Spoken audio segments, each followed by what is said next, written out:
In the gentle hush of a new morning, the golden sunlight creeps through the window of a small cafe, casting a delicate warmth across polished wood and glass. The steady, rhythmic drip of freshly brewed coffee fills the silence. A single dark droplet hanging midair, then falling, slow and poetic, into a waiting cup.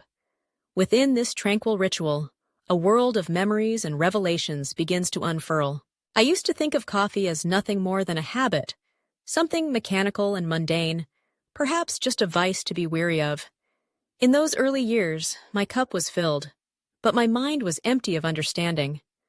I never wondered about the origins of this drink, nor the science humming between sips. To me, coffee was just a background note to countless mornings, tethers to routine, or at worst, a crutch readily excused. But, as with all things in life, clarity comes with time. With each year etched upon my face, and each story folded into my heart, I began to see coffee not simply as a beverage, but as a bridge. One spanning habit and happiness, chemistry and community, science and soul. Modern life is surrounded by technology and research, a fact I appreciate now more than ever.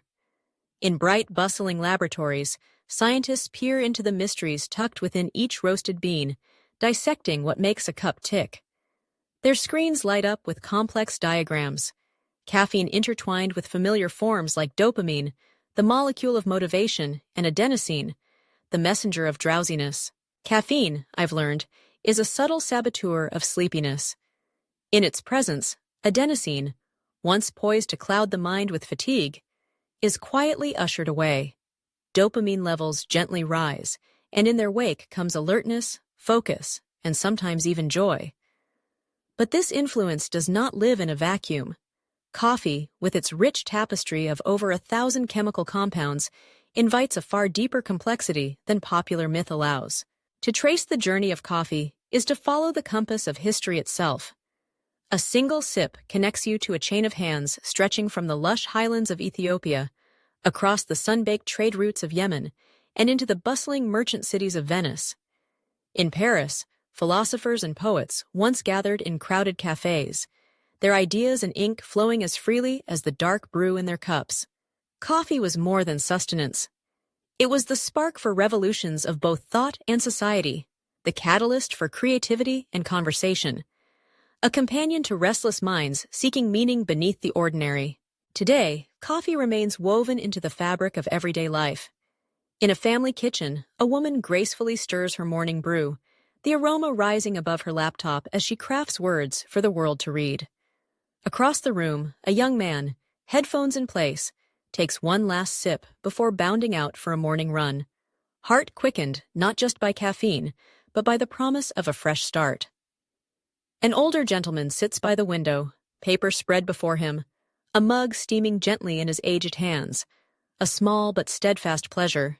Within each game that we prepare and share, there are stories of health interlaced with the whispers of caution. Science tells us, enjoying 2 to 4 cups daily may lower the risks of heart disease, diabetes, and even the slow onset of Alzheimer's.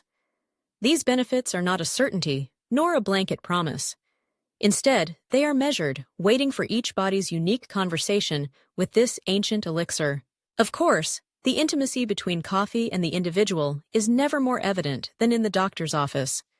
There, with the afternoon sun casting gentle light across rows of lab reports, I discovered that the answer to coffee's enigma lives, in part, within our very genes. My physician explains that my CYP1A2 gene is especially efficient at breaking down caffeine. For some, a mug means restless nights and trembling nerves. For me, with the right moderation and timing, coffee can be friend rather than foe's foe. There is no need for harsh abstinence, only attentive listening, a dialogue with the self. And so, with this new knowledge in hand and heart, I returned to the familiar embrace of my old cafe. This time I ordered a specialty coffee. Curious and open-eyed, warm light bathed the room, gathering over clusters of young people, some deep in thought over books and keyboards, others lost in easy conversation. The air buzzed gently, alive with the pulse of shared moments. I began to drink with intention. I chose cleaner beans, sourced with care, seeking not just flavor, but integrity. I watched the clock, learning of my own circadian rhythms, waiting to savor the first cup only after the morning peak of cortisol. I learned the wisdom of restraint, rarely reaching for a cup after 3 in the afternoon, cherishing instead the clarity that came from balance. Each droplet, every carefully brewed cup, became a metaphor, a drop of consciousness, a distilled moment of awareness. The world seemed less rushed, my mind freer, more appreciative of the nuances both within the cup and within my days. To awaken with coffee is not simply to rise from sleep. It is to awaken to the marvel that is our own body, to the histories that ripple through every being, to the science that guides and connects us, and to the simple rituals that make us human. I am alert and alive not only because of caffeine, but because I have learned to see, to choose, and to understand. Coffee, I now know, is neither villain nor panacea. It is a companion, a steady friend for the journey, provided we listen and respond with kindness and wisdom. In the end, perhaps it is this gentle awakening that matters most. Coffee is not our enemy. When we listen to our bodies, when we respect both tradition and evidence, it becomes our ally, a quiet force of energy, community, and clarity, helping us to live fully, mindfully, day by day. And with that, I lift my cup once more, grateful for every drop, each one a small but potent measure of conscious living.